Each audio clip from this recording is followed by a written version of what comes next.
Buenas noches, chicos, nuevamente. Bueno, ahora pasaremos a ejecutar una ponencia con respecto al proyecto Hermano Mayor, enfocado al curso de semiología. Y la ponencia del día de hoy es acerca de semiología de abdomen y períneo.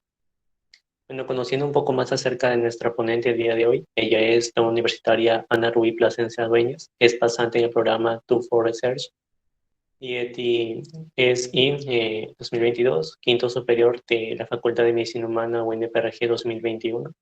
Asimismo, es primer puesto en trabajo de investigación en JCRN 2021, pasante de investigación clínica y epidemiológica, convención en cirugía bariátrica en la Clínica Bedaño en el año 2021. Y por último, paz presidenta en SUSIN UNPRG 2020. Bueno, posterior a la ponencia realizada por Rubí, se hará o se realizará lo que corresponde a la trivia prepa SUSIN, en la cual se premiará, ¿no?, con material académico virtual a los tres primeros puestos. Bueno, con esta breve descripción acerca de nuestro ponente y acerca de la ponencia del día de hoy, le doy pase a Rubí. Buenas noches, Rubí. Puedes presentar tu pantalla y dar inicio a tu ponencia. Gracias. Buenas noches con todos, chicos. Voy a presentar mi pantalla.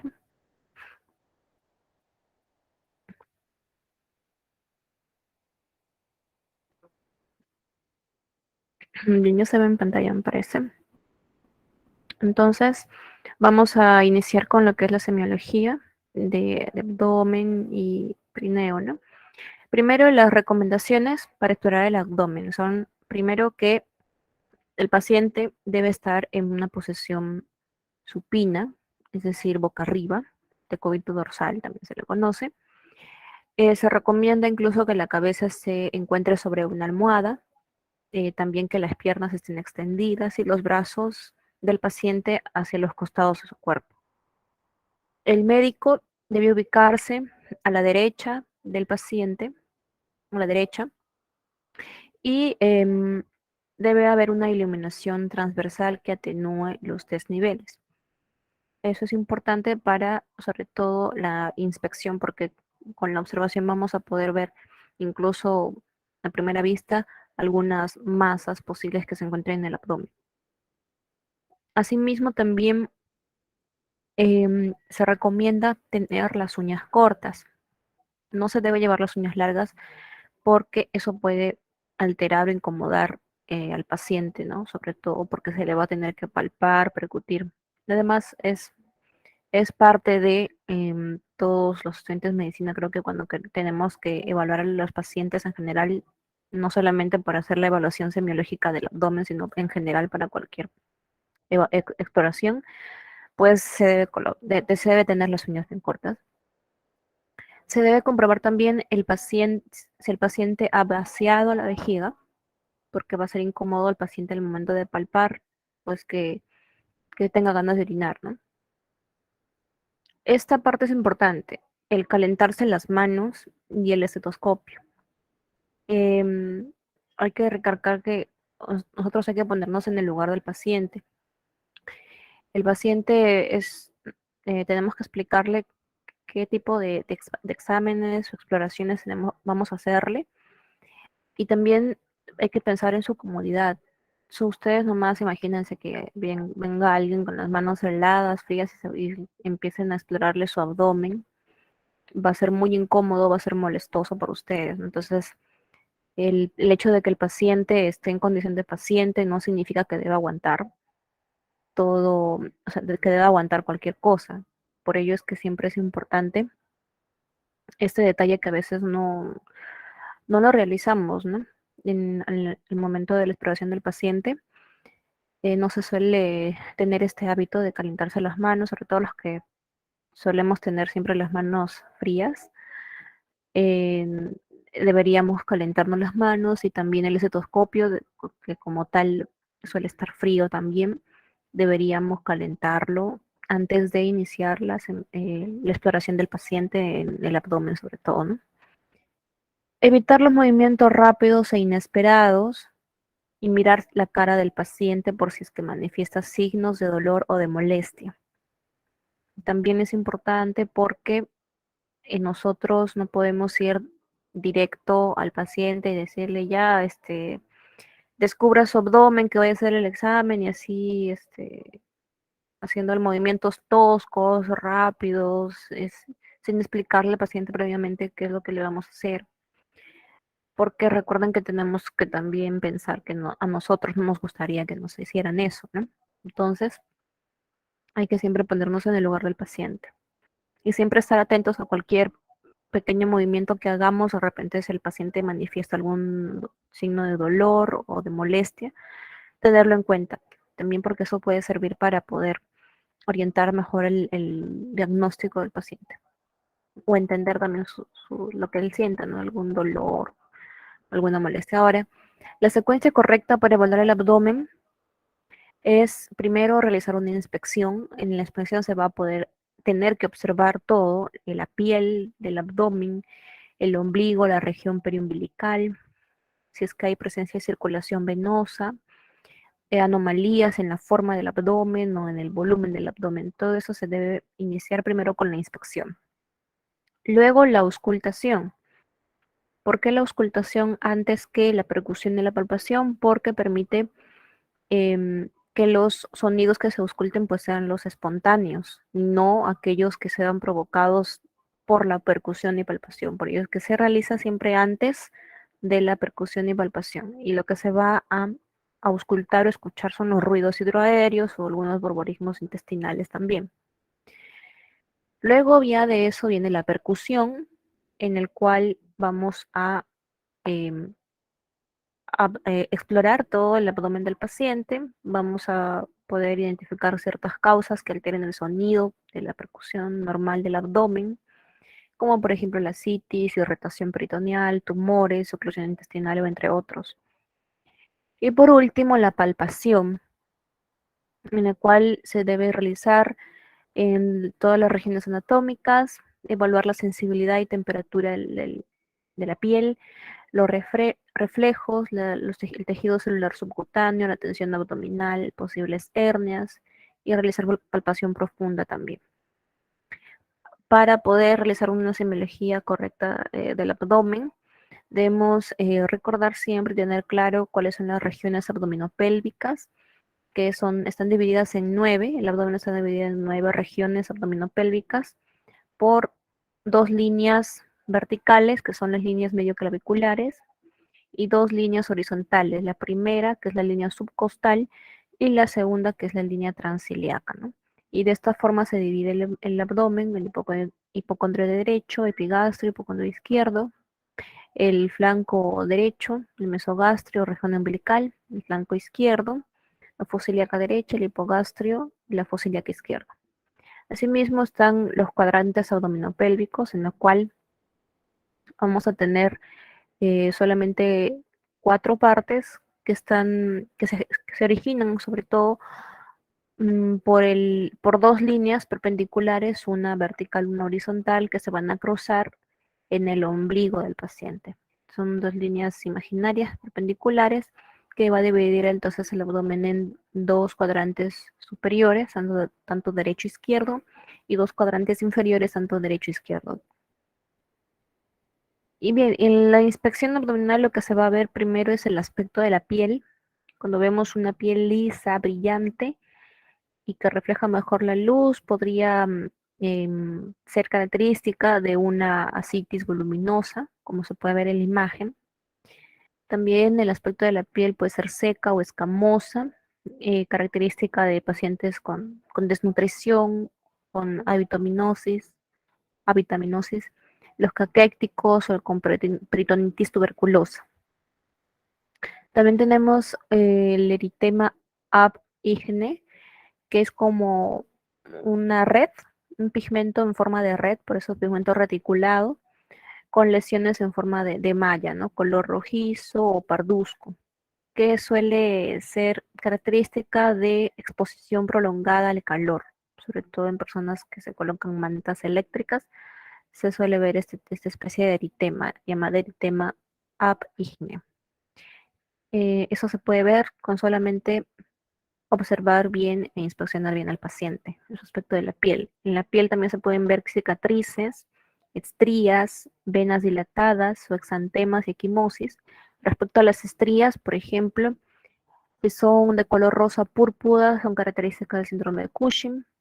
Las venas dilatadas pueden indicar cirrosis hepática u obstrucción de la vena cava inferior.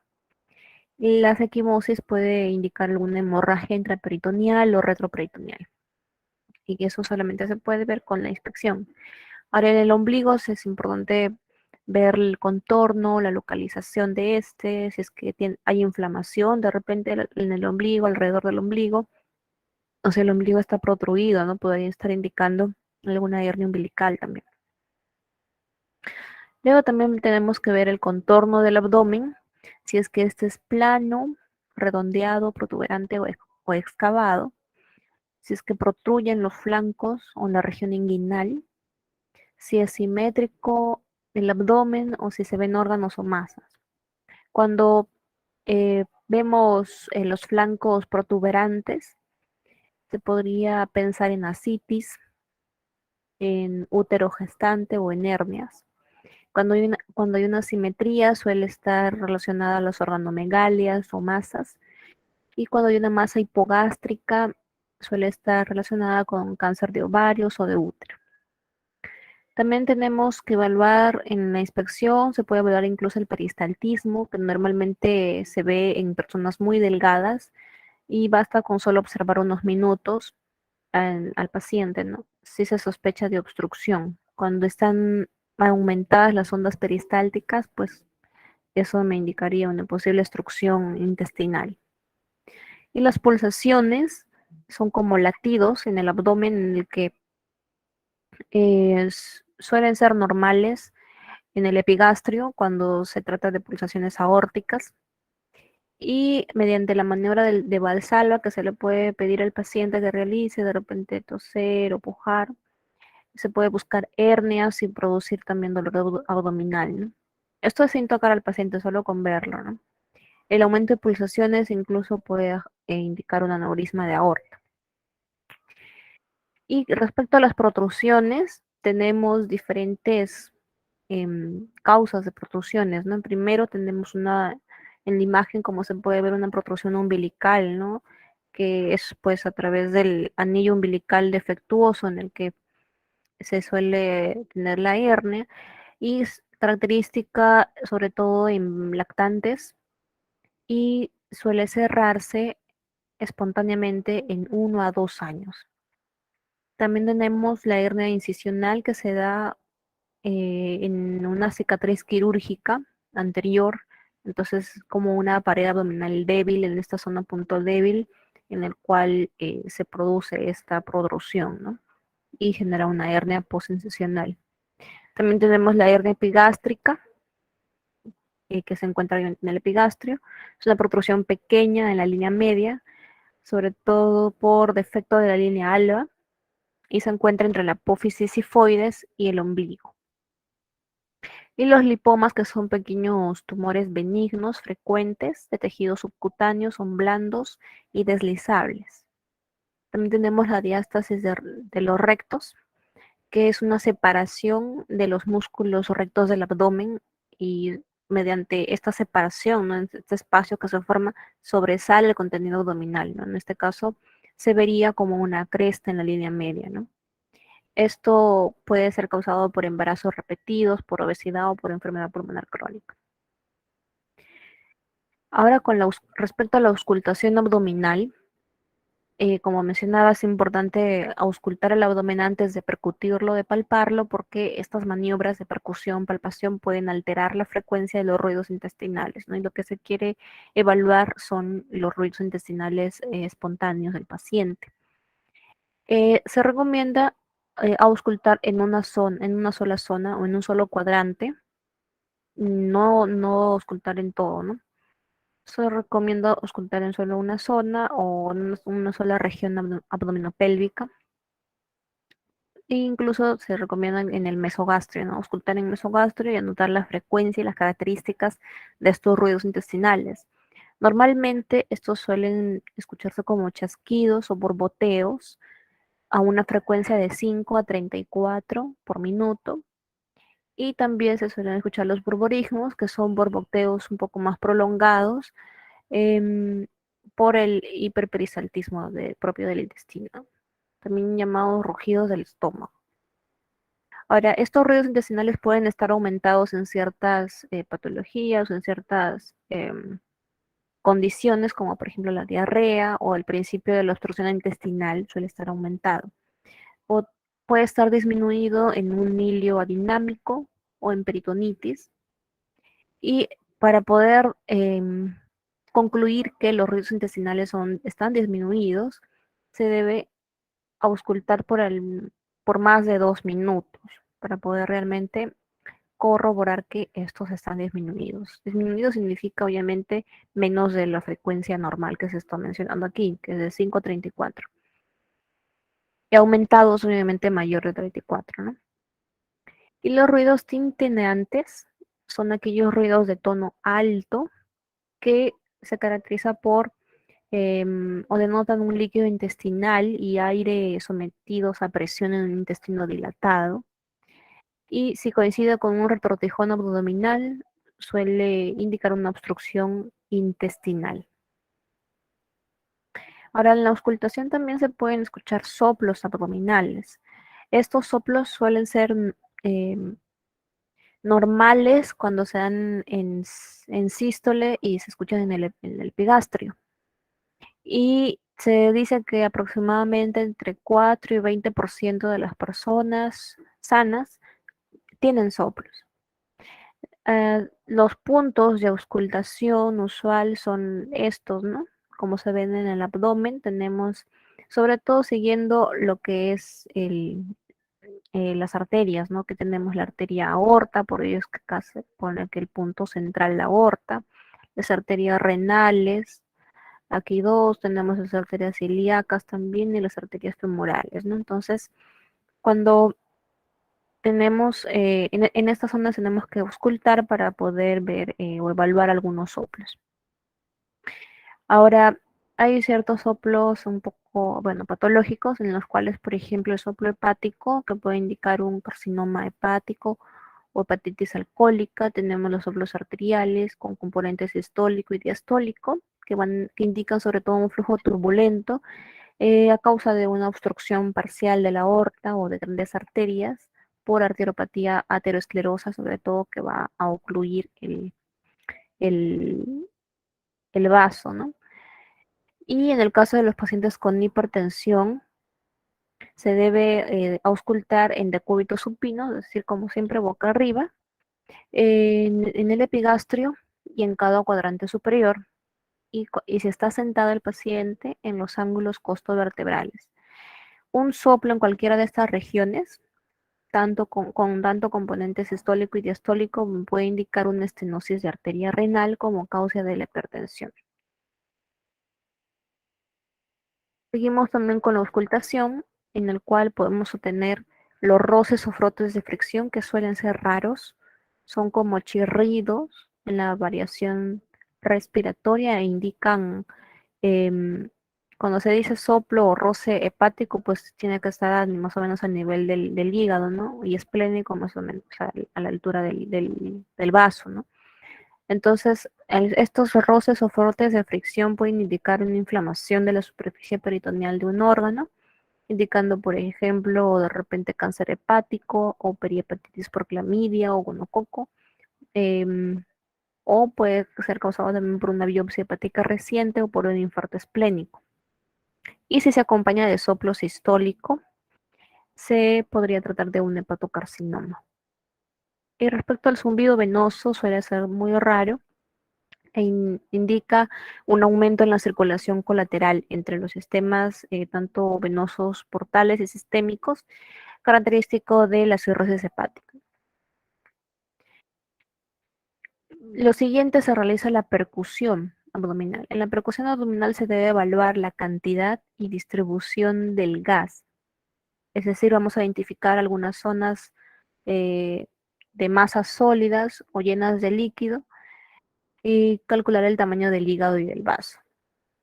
En la percusión abdominal vamos a tener dos tipos de sonidos.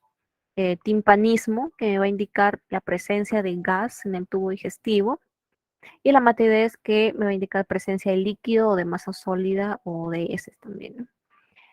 Esta es la posición o la maniobra que se debe realizar para realizar la percusión abdominal, como vemos en la imagen, un dedo, eh, sobre todo de la mano no dominante, la izquierda, y con el dedo medio de la mano dominante derecha, debemos dar pequeños golpecitos a manera de sobre el mismo dedo, sobre el dedo contralateral, ¿no? Y debemos dar esos golpecitos y vamos a escuchar algunos sonidos. Ahora, la exploración de la percusión normal se debe realizar de forma desde arriba, desde la punta del esternón, hacia abajo en forma radiada, así como se ve en esta imagen de las flechitas, de forma radiada, de arriba hacia abajo, siempre de arriba hacia abajo y de forma radiada. Esa es la recomendación para poder realizar la percusión abdominal. De esta manera se puede evaluar los cuadrantes izquierdos y derechos, ¿no? En el caso de los cuadrantes izquierdos, el timpanismo se va a extender por la burbuja de aire del estómago y la flexura esplénica del colon. Y en el cuadrante superior izquierdo, pues vamos a encontrar en esta zona matidez, sobre todo causado por el hígado, ¿no? Lo que se conoce como matidez hepática.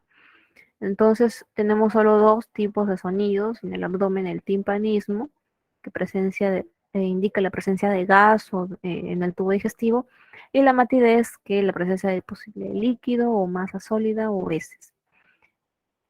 Y de esta manera, pues tenemos que que percutir el abdomen, siempre de arriba hacia abajo y en forma radiada.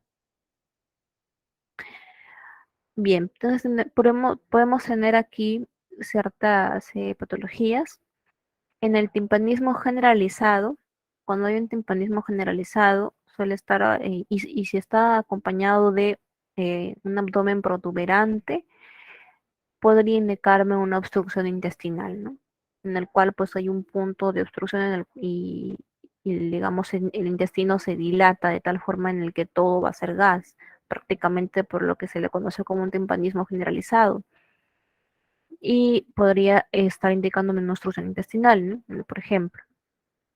Ahora, áreas de matidez pueden ser por útero gestante, por un tumor ovárico, por vejiga distendida, por hepatomegalia o por esplenomegalia. Además, tenemos aquí que cuando encontremos matidez en ambos flancos, tanto derecho e izquierdo, cuando hay matidez en ambos flancos, obliga a realizar un estudio adicional en busca de posible ascitis. Tenemos en este caso timpanismo central y lateral. En los flancos tenemos matidez, entonces podríamos estar frente a una ascitis, ¿no? Incluso cuando ponemos al paciente de cúbito lateral, esa matidez, como si estamos hablando de ascitis, obviamente ese líquido va a correr, ¿no? Va a buscar la gravedad, siempre va a estar dirigido hacia la gravedad. Entonces, la matidez, en este caso ya el decúbito lateral, se encontraría en la parte inferior, ¿no? En la parte, digamos, más o menos del ombligo por acá, y el timpanismo se encontraría ya en el flanco. ¿Por qué? Porque el líquido acítico va a buscar siempre el punto más bajo del abdomen y eh, aunque el paciente esté boca arriba, ahí se va a encontrar matidez y protuberancia en ambos flancos, ¿no? Y al girar al paciente hacia un lado se va a desplazar la matidez hacia los flancos, ¿sí? Perdón, hacia la parte más baja, y en los flancos va a estar timpanismo. Bien, y en otro caso puede ser en casos de situs inversus, puede haber una burbuja de aire a la derecha y matidez hepática a la izquierda, ¿no? Todo está al revés, ¿no? Sabemos que la matidez hepática tiene que estar a la derecha, pero en este caso en situs inversus pues va a estar a la izquierda, y la burbuja de aire que debería estar a la izquierda en este caso va a estar a la derecha, ¿no? Entonces, en ese tipo de casos. Y también tenemos lo que es la palpación abdominal. En la palpación hay dos tipos: la palpación superficial o ligera y la palpación profunda. Respecto a la palpación superficial, se realiza con la mano y el antebrazo de forma horizontal y los dedos juntos, así como se ve aquí en la imagen. Los dedos suelen colocarse sí, juntos y planos, y también la mano y el antebrazo de forma horizontal. Y se va a ir realizando pequeños movimientos súper suaves y ligeros en el abdomen del paciente, y siempre como dirigiéndose hacia adentro. Y buscamos obviamente identificar zonas de dolor o de mayor resistencia. Esto nos va a permitir detectar sensibilidad abdominal, resistencia muscular, posibles órganos o masas superficiales. Es importante realizar estos movimientos de forma suave, y como la primera recomendación importante que se mencionó o que mencioné al inicio es tener las manos eh, calientitas, ¿no? O sea, no colocar las manos heladas, porque eso puede eh, perjudicar en la palpación, porque cuando, imagínense nomás ustedes que tienen que alguien les coloque en su mano helada en el abdomen, ustedes voluntariamente como eh, tienen una defensa abdominal, ¿no? En la cual ustedes hacen una pequeña resistencia, una contracción abdominal por esa temperatura tan fría que les colocan en el abdomen, ¿no? Entonces, ya desde ahí nomás ya el paciente, o sea, la palpación que se le va a realizar al paciente no va a ser la adecuada, porque el paciente va a estar todo contraído ahí. Entonces, obviamente la primera recomendación es esa, colocar siempre las manos calientitas y realizar en la palpación superficial, realizar esos pequeños movimientos suaves y ligeros hacia adentro. Y ya en la palpación profunda se suelen usar las dos manos. Ahí es que hay una diferencia, ¿no? En la superficial, una sola mano. En cambio, en la profunda ya son las dos manos. Y se suele usar una sobre otra, las caras palmares de los, de los dedos, y hacer presión en los cuatro cuadrantes. Eso buscando obviamente delimitar masas abdominales o identificar masas en el tamaño de la masa, en la forma, la consistencia de la masa, posibles dolores o pulsaciones y movilidad con la respiración. Entonces, en la palpación profunda ya acá se va a ejercer un poco más de fuerza del, en respecto a diferencia de la superficial, ¿no? Que son movimientos suaves. Pero eso no significa que vamos a ser bruscos con el paciente. Si el paciente manifiesta dolor, hay que eh, estar en constante observación del paciente, porque a veces no lo dicen, pero sí en su cara se puede ver que le tienen molestias o les duele. Entonces hay que ir siempre preguntándole al paciente si le duele o no le duele, y para poder identificar las zonas de dolor o de mayor sensibilidad. Bien, entonces luego seguimos con lo que les decía.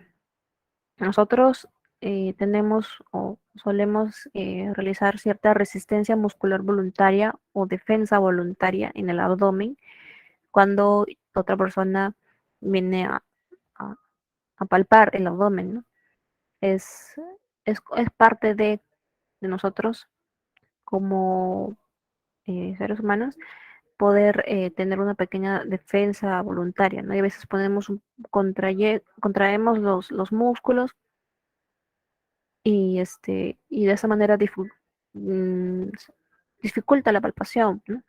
Entonces, para poder reducir esta resistencia muscular voluntaria y poder realizar una mejor palpación al paciente, se le puede aplicar ciertas eh, estrategias para poder relajar al paciente, y de esta manera esa resistencia muscular se reduzca de tal forma de que ya permita una adecuada palpación.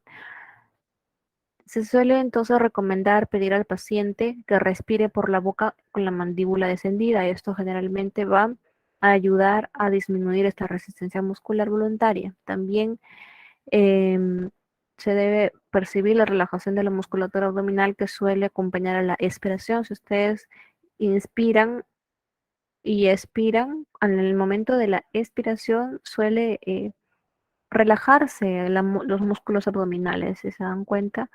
Entonces, pedir al paciente eso, ¿no? Que respire por la boca y la mandíbula descendida, y en el momento de la expiración se puede ya, eh, se debería relajar los músculos abdominales y podría en ese entonces, en ese momento, se podría realizar una adecuada palpación. Además, se puede aplicar otra estrategia, que es la de distraer al paciente con la conversación o con preguntas para que él de alguna forma ya se relaje y no genere una posible resistencia o rigidez abdominal. Ahora, si por ninguno de estos métodos se logra relajar al paciente, y entonces el paciente podría estar en una rigidez involuntaria, un espasmo muscular que suele persistir a pesar de las maniobras anteriores de relajación, me podría estar indicando ya de una inflamación peritoneal, ¿no? Que se caracteriza por la rigidez abdominal sobre todo, ¿no? Y aquí está, por ejemplo, que es una peritonitis, precisamente eso, la inflamación peritoneal, sobre todo el peritoneo parietal, y que me indicaría ya un abdomen agudo. Y hay ciertos signos que se pueden evaluar para la peritonitis. El primero, pues, se suele hacer la prueba de tos, en el cual antes de palpar al paciente se le pide que tosa y se identifica el lugar donde la tos provoca dolor. Y, o sea, si la tos provoca dolor, ya estaría indicándome una peritonitis. También la defensa abdominal, corroborar que se puede empezar con un dedo nada más y después con toda la mano para localizar esa defensa abdominal. La rigidez abdominal, que es la contracción, ¿no?, involuntaria de la pared abdominal que persiste en varias exploraciones. El signo de Bloomberg, que significa que eh, al retirar la mano causa dolor. O sea, primero se presiona con los dedos de manera firme y lenta, y luego se retira la mano de forma rápida, así como ser un rebote, ¿no? Y en ese rebote, si causa dolor, es positivo, ¿no? Entonces, se le suele preguntar al paciente qué duele más, cuando presiona o cuando se presiona el abdomen o cuando deja de hacerlo, ¿no? Entonces, primero se presiona con los dedos de manera firme y lenta, y luego se retira la mano rápida, de forma rápida, y si hay dolor, si causa dolor al retirar la mano, el signo de Bloomberg es positivo. Y posterior a la percusión, al percutir suavemente, se suele desencadenar el dolor. Bien, luego tenemos la exploración del hígado. El hígado sabemos que se encuentra o abarca las regiones abdominopélvicas, el hipocondrio derecho y también el epigastrio, ¿no? Como se puede ver aquí en esta imagen. Entonces, el primer objetivo de la exploración del hígado es identificar la extensión del hígado, ¿no? O el tamaño, o digamos, vertical, la extensión vertical del hígado. Y esto se va a lograr mediante la percusión. Entonces, para poder medir cuál es la longitud del hígado y poder evaluar una posible hepatomegalia, entonces tenemos que nosotros percutir la matidez hepática. Debemos evaluarla, ¿no?, a través de la línea medio clavicular derecha, porque obviamente llegas a la derecha, solo que tengas el situs inversus, que es todo al revés. Pero en una persona normal tenemos que la matidez hepática debe estar en la línea medio clavicular derecha. Entonces, se suele iniciar por el cuadrante inferior derecho. En el cuadrante inferior derecho, más o menos a nivel de, por debajo del ombligo, se suele iniciar en una zona de timpanismo, ¿no? Y poco a poco ir percutiendo hacia arriba, en dirección del hígado. Y de esta manera, al momento, todo es timpanismo hasta el momento en que escuchamos la matidez hepática, y ya tenemos que identificar más o menos que esta altura podría ser el borde inferior del hígado. Y luego, desde la parte de arriba, desde la línea del pezón, desde donde se va a escuchar la resonancia pulmonar, vamos a percutir hacia abajo en dirección del hígado también, Y en la zona en donde se escuche ya la matidez, vamos a poder identificar la posible borde superior del hígado. Entonces, identificando estos dos puntos, tanto borde inferior como borde superior, vamos a poder medir en centímetros cuánto es esta extensión vertical del hígado. Lo normal es que en esta línea medio clavicular el hígado mide entre 6 y 12 centímetros. Algunos también miden el hígado en esta zona, en la línea media, en el cual el hígado podría medir entre 4 y 8 centímetros, ¿no? Pero se recomienda mejor adoptar la medición en la línea medio clavicular. Para las dimensiones hepáticas normales, es decir, la extensión hepática, el tamaño del hígado puede ser normal, em, o sea, puede ser más grande en hombres y en personas altas, el hígado, y eso es normal. Ahora, si es que hay un aumento de la extensión de la matidez hepática, estaríamos hablando de una hepatomegalia, ¿no? En personas que no son tan altas, y una disminución de la extensión de la matidez hepática podría estar indicando una posible perforación de la víscera, una víscera hueca, o de cuando se remite la hepatitis o la insuficiencia cardíaca o progresa una hepatitis fulminante. También son como causas de la disminución de la extensión de la matidez hepática. Asimismo, hay que considerar que el gas en el colon puede enmascarar la matidez y reducir falsamente el tamaño del hígado. Entonces hay que tener en cuenta eso también. La palpación del hígado, se debe colocar la mano izquierda debajo del paciente, así como vemos en la imagen, la mano izquierda debajo del paciente, más o menos a la altura entre la 11ª y 12ª costilla. Luego con la mano derecha sobre la parte derecha del abdomen, lateral al músculo recto, y con las yemas de los dedos algo por debajo del borde inferior del área de matidez hepática. Los dedos pueden estar orientados hacia la cabeza del paciente o en posición oblicua, y se debe presionar suavemente hacia arriba y pedirle al paciente que realice una inspiración profunda. Entonces, haciendo esta exploración, se trata de palpar el borde hepático inferior, ¿no? Que se suele desplazar durante la inspiración profunda. Este borde hepático se desplaza hacia abajo, hacia las yemas de los dedos del médico o de la persona que está explorando. Y si uno ya nota que está palpando el hígado, debe suavizar un poco la presión que está ejerciendo sobre la mano derecha, ¿no? Para que el hígado pueda desplazarse bajo las yemas de los dedos. Entonces, lo que se evalúa aquí es el borde. El borde del hígado suele ser blando, agudo, regular y liso. Y también hay que tener en cuenta que el hígado normal puede doler ligeramente la palpación. Además, el hígado se palpa unos 3 centímetros por debajo del borde costal derecho en la línea medio clavicular durante la inspiración.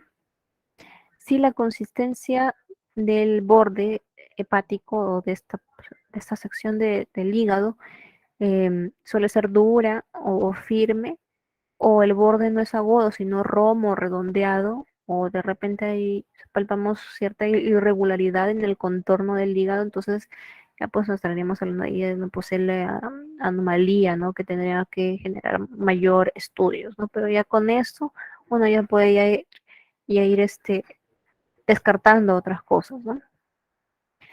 Otra forma de explorar el hígado es mediante la palpación, en este caso, es realizando la técnica de gancho. Si se dan cuenta aquí en la imagen, se realiza con ambas manos, con las dos manos. Esto ayuda sobre todo en pacientes que son obesos.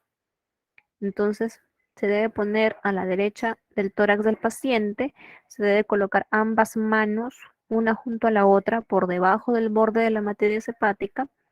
Se debe presionar con las yemas de los dedos en dirección al reborde costal y se pide al paciente que realice una inspiración profunda. Entonces, el borde hepático se va a palpar con las yemas de ambas manos, ¿no? Es otra forma de poder explorar el borde hepático, eh, sobre todo esta técnica usada para la evaluación de pacientes obesos. Y ya tenemos esto por último, lo que es la exploración del vaso.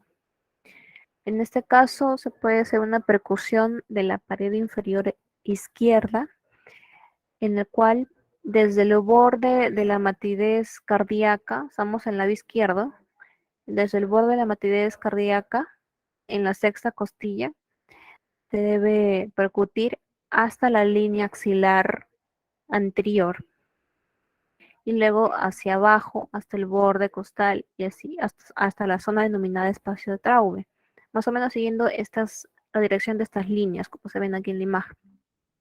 Si el timpanismo es muy marcado, entonces es muy poco probable que se trate de, o estemos frente a una esplenomegalia, ¿no? Porque no se debería escuchar matidez por acá. Si hay mucho timpanismo, entonces me estaría descartando una esplenomegalia. Ahora, la matidez del vaso normal suele estar también enmascarada por la matidez de los tejidos que están por ahí adyacentes. Pero sí, durante la percusión se observa matidez, claro, se escucha matidez, podríamos estar frente a una esplenomegalia. Esta palpación puede detectar correctamente la presencia de esplenomegalia en más del 80% de los casos. Por eso es importante también realizar esta maniobra. Y tenemos también el signo de percusión esplénica. En este caso, el signo de percusión esplénica se debe percutir en esta zona, que es el espacio intercostal más bajo de la línea axilar anterior izquierda. Aquí se debe percutir. Normalmente en esta área suele mostrar timpanismo. Luego se le pide al paciente que realice una inspiración profunda y se debe continuar con la percusión en esta zona. Si el vaso está normal, pues aquí va a seguir se va a seguir escuchando el timpanismo. Entonces no va a haber, es un signo negativo, ¿no?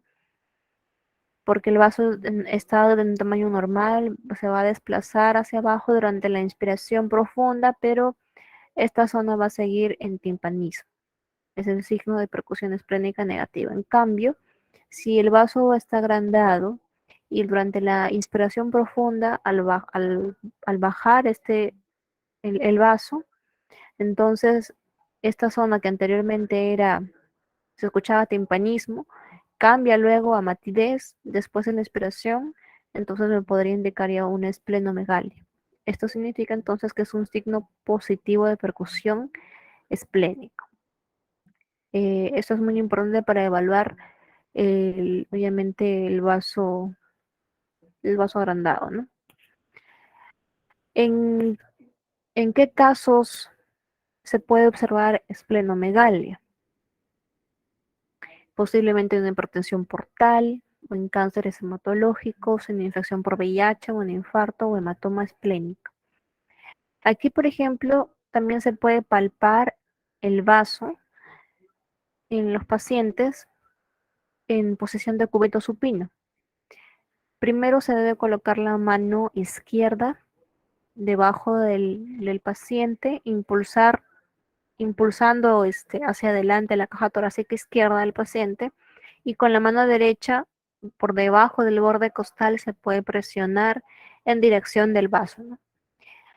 Aquí el objetivo es palpar la punta del vaso, que se suele palpar en el 5% de los adultos sanos. O sea, no significa de que palpando el vaso ya estamos hablando de esplenomegalia. No, porque puede ser normal en el 5% de los casos.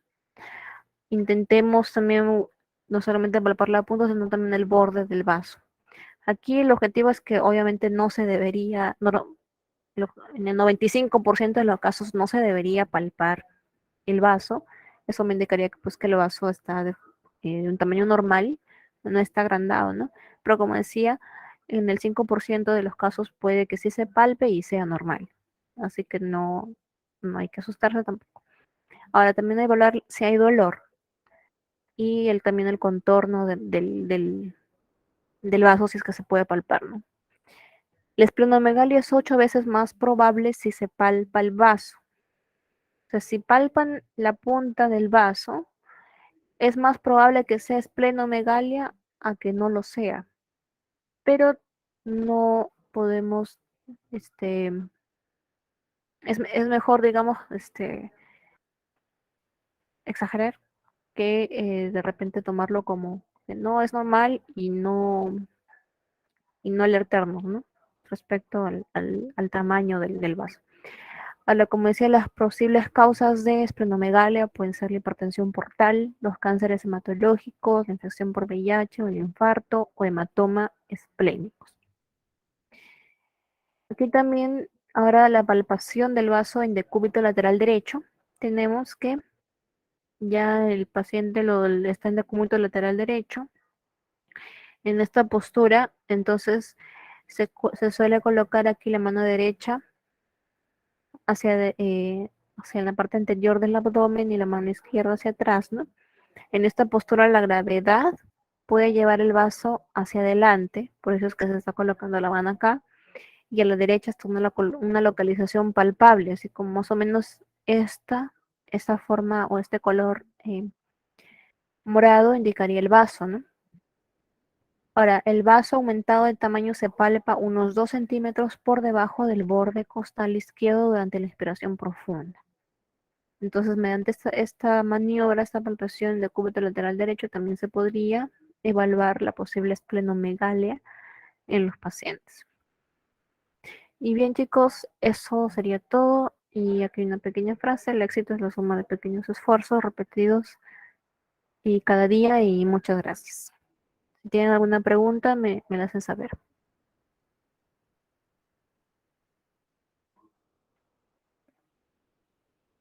Muchas gracias, Rubí. Ha sido una muy buena ponencia. Creo que todo lo que nos has comentado ha estado entendido. En todo caso, si alguno de los presentes tendría alguna pregunta, lo pueden escribir por el Meet o pueden activar su micrófono y Rubí les podría contestar. Les damos un momento. Gracias.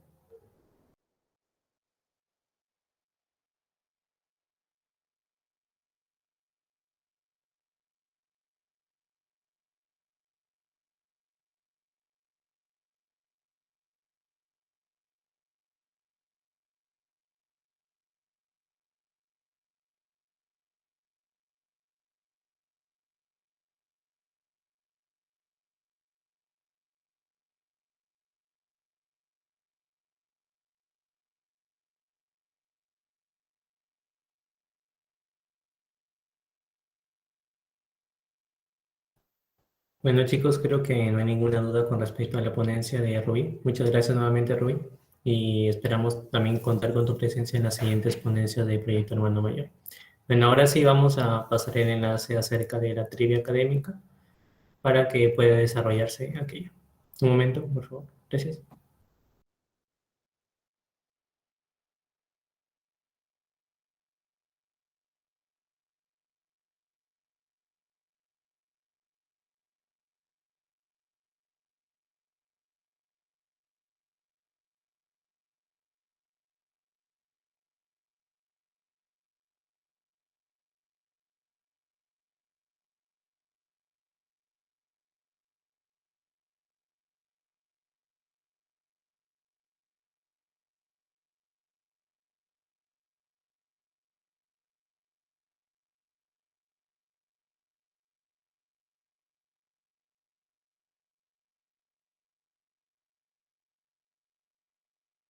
Bueno, chicos, ahí pueden encontrar en el chat del Meet, pueden encontrar el enlace y también, en todo caso, el código de ingreso. En unos 4 minutos estaremos dando inicio a la trivia. Gracias. Pueden ir uniéndose.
Bueno, chicos, en estos momentos estaremos dando inicio a la trivia académica y buena suerte para todos.